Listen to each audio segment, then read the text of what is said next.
Yeah, that's right. Good morning, everybody. Welcome into we need to discuss some Notre Dame definitions here so we can all get on the same page with something before I have an aneurysm on the air edition of the Always Irish Show. Thanks for being here. Happy to be here. Happy to have you here with me. As always, you can find the program on YouTube. Do it. Subscribe if you haven't yet. Appreciate it very much. Give the video a thumbs up. That helps me as well. Notifications on that way. You're alerted every time a new episode drops. You don't want to miss it. Twitter, search bar, Always Irish Rat. Always Irish Inc. Emails, alwaysirishnd@gmail.com. Audio only anywhere you want me. You can get me. Call-in line 312-900-8815. You're going to tell Johnny all you've heard and seen. Fighting Irish Wire every day. Type it into Google and then read about Notre Dame. It's beautiful. It's a beautiful thing. It's great. All right. So this is a perfect off-season topic. It's been on my mind for a while, for a long time. It has bothered me seeing it on social media for a long time. And I've been mostly letting it slide with the philosophy being like pick your battles type of deal. And I have bigger modern worries than this discussion. That being said, it came up again a couple days ago and online and turned into a thing. So now I'm going to hit it. All right. Here's the deal. I can't handle seeing and hearing people refer to Brian Kelly and Ian Book as the winningest head coach and the winningest quarterback of all time in Notre Dame. It really bothers me, like a lot. It really bothers me because it's not true to Notre Dame standards and what Notre Dame is all about historically, while I acknowledge in terms of football games won, they are the most winningest head coach and the most winningest quarterback. However, people throw that around a lot. Oh, you guys let your winningest head coach ever leave you and dump you at the altar and go to LSU. Winningest, I want to make sure we're on the same page here. Does this just mean strictly they won the most games? Like, I understand that by win total alone, the statement that BK and Book are the two winningest all time is true. Is true. But that doesn't mean they're the best, right? Like you say winning, when you say somebody's the most winningest at a school, doesn't it usually imply they're the best at it? Because there's no world that I exist where Kelly or Book are the best at anything. Anything football related. There's no world where those two are the best. But if you just think of a random school and you read so-and-so coach is the winningest coach and then at this school, I think it's logical. The next step is, well, then they must be the best one to ever do it there. No, that doesn't apply here at all. And that's why this bothers me. And it's like, John, you're an idiot for being happy and not sad that your winningest head coach just left you for LSU and you're happy. You must be an idiot. If you want to use that argument just based off the raw numbers, then I'll use it against you the other way and go, Kelly also has the most losses all time. So if we're going to go all in on celebrating the wins, why can't I go all in on, I can't believe he's the worst all time. He's got the most losses. These are intellectual, lazy arguments. But I get that every once in a while. And it came up the other day. You look like a moron because you let the winningest coach just left you and you wanted the other guy who has no experience. Winningest doesn't mean the best. Here's the thing. I could just stop by saying intellectually, you want to say, the winningest guy, I'll say he lost the most games also. So I could say our most losingest coach of all time left us for LSU too. Like, if I wanted to do that, I could do that, but it's intellectually lazy and it leads us down a path where there's no more thought. It just ends. That's a dead end conversation intellectually, and I'm too good at debate and too fair with debate to end it right there. So here's where I'm going to go with this argument. Notre Dame is unique in regards to how greatness is judged. There are no division titles to win. There's no conferences to win. Major bowl wins, national titles, and Heisman trophies are all we have. That is all we have. That is all there is for Notre Dame to win or earn in a given year. Those trophies. I always talk about trophies in the case at Notre Dame. That's like my phrase I go to, what this is all about. And when I go back to the Kelly era and Ian Book and all the games they won and all of that, where's the trophy? Tell me, where's the trophy? Where is it? Where's the trophy that matters? Where's anything I care about? Where's anything that moved the needle nationally that gave us more respect because of what you did? Like, it's a steep bar at Notre Dame of what is great, okay? And that steep bar of judgment was earned, by the way, by those that came before. But it's a steep bar. So think about this. Let's do a little thought exercise. Who would you say is more winningest between these two guys? Guy A, 2 national titles as a player at Notre Dame, 4 national titles as a head coach at Notre Dame.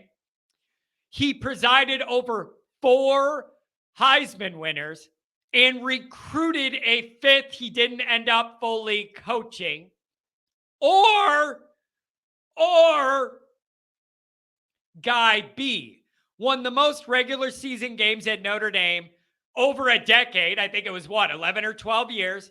No major bowl wins, no titles, no playoff wins, no Heismans. And I'm going to call him the winningest over a guy that has 6 national championships and 5 Heismans at the same school, Mr. Frank Leahy. I wanted to also add in there, in the middle of Leahy's accomplishments, 2 titles as a player for his. I was also going to write in won a world war. Like, let's add that to the list too. Left Notre Dame in the middle of this to go win a war and then come back. So I could add he won a war to this, but I didn't think that was fair against Kelly, right? But I just gave you Frank's legacy at Notre Dame. And then here's Kelly's. Won the most regular season games, no major bowl wins, no national titles, no playoff wins, only not even close in the playoff games, embarrassments, and no Heismans. Sounds kind of silly when I put these resumes up side by side to call Kelly the winningest, doesn't it? I just argue that winningest doesn't mean best. And that is the issue I'm having with this debate. People are telling me winningest as if it means best, and that I can't be happy the guy's gone. Winningest cannot mean best in this regard, because I just gave you 2 resumes. None of you would pick Kelly over the other guy. Everything we value, Frank accomplished. Championships as a player, championship as a coach, Heisman winners. That's what this is all about at Notre Dame. And you want me to value Kelly because he found a way to scrape out ugly wins against the 10 nobodies on most of the schedules he had, and then blow every big opportunity to change the narrative? No way. No way. So I would actually argue any of the title-winning coaches are more winningest-ish than Kelly. National titles live forever, and they are what carry value at Notre Dame and nationally. Nobody cares about how many regular season wins you have if none of them end up in a trophy anybody values or cares about. It's empty calories. It's empty calories.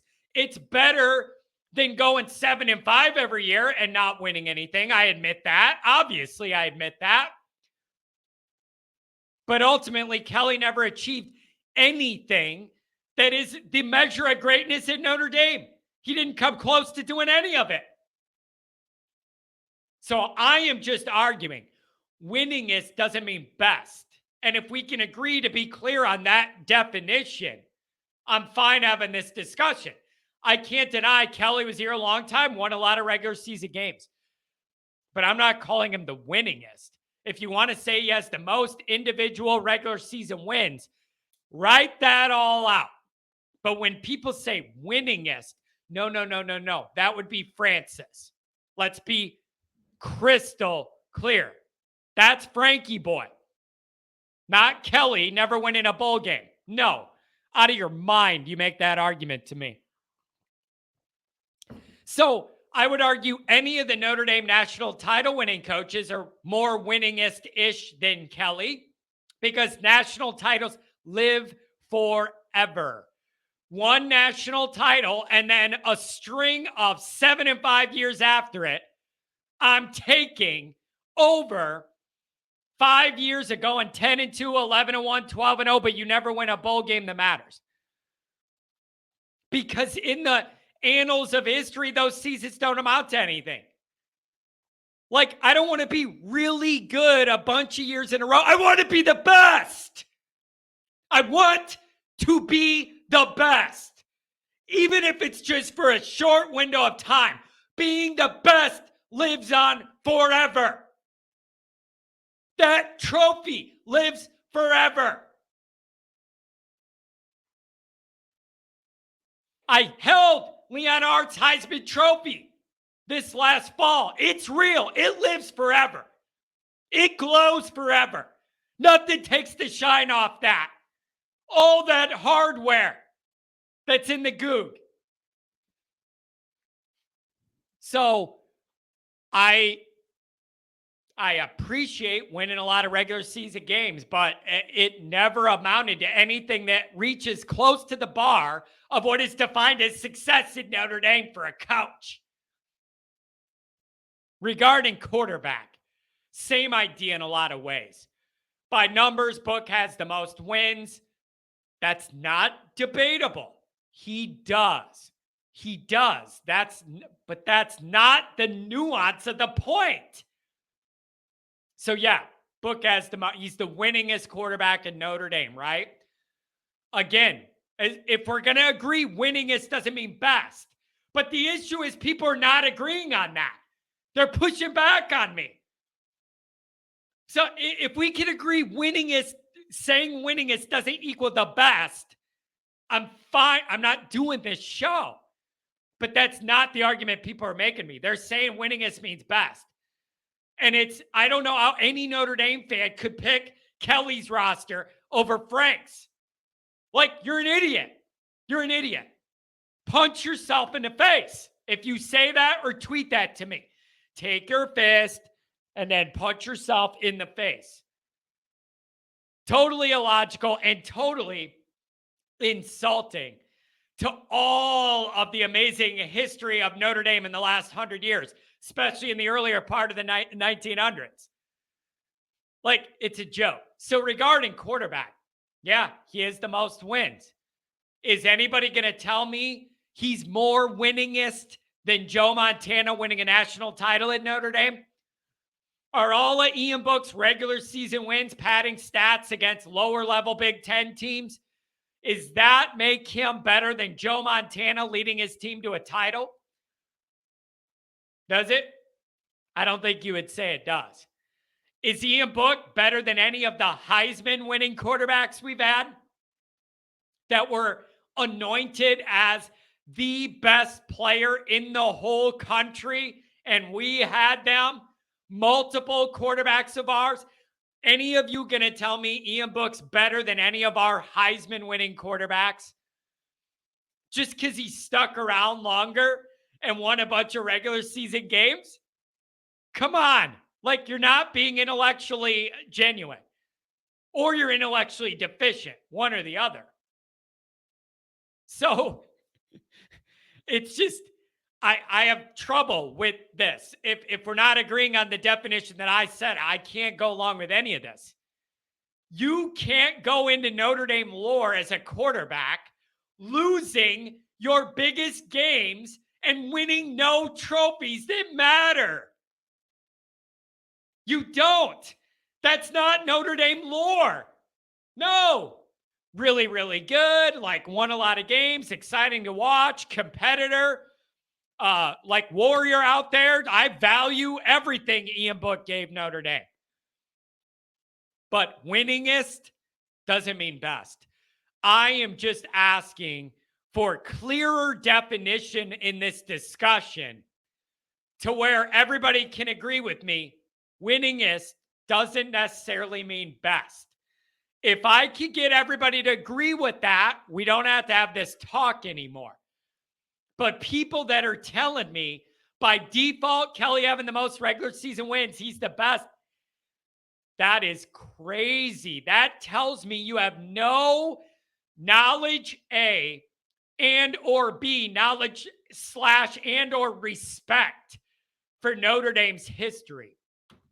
Major bowl wins, national titles, Heisman's, and a newer thing, I would say even playoff game wins are going to become a nice feather in the cap. Not the ultimate, but that's kind of what the major bowl thing is turning into. Okay? Those are what matters. And if you think it's a harsh bar, it is, because it's the bar Notre Dame's earned. And being independent, it's the only carrots out there. So I'm sorry, but I can't go here. You guys got to agree to my definition on this, or I'm going to war on this. So I dare anybody with a functioning brain to tell me they prefer Brian Kelly over Francis Leahy. Do it. I dare you to tell me it. I dare you to tell me that. All right. Let me know what you guys think on this. Am I being overzealous with my interpretation? But when I've tried to clarify this with people, I get pushback. So maybe I'm missing something, but I doubt it. Let me know.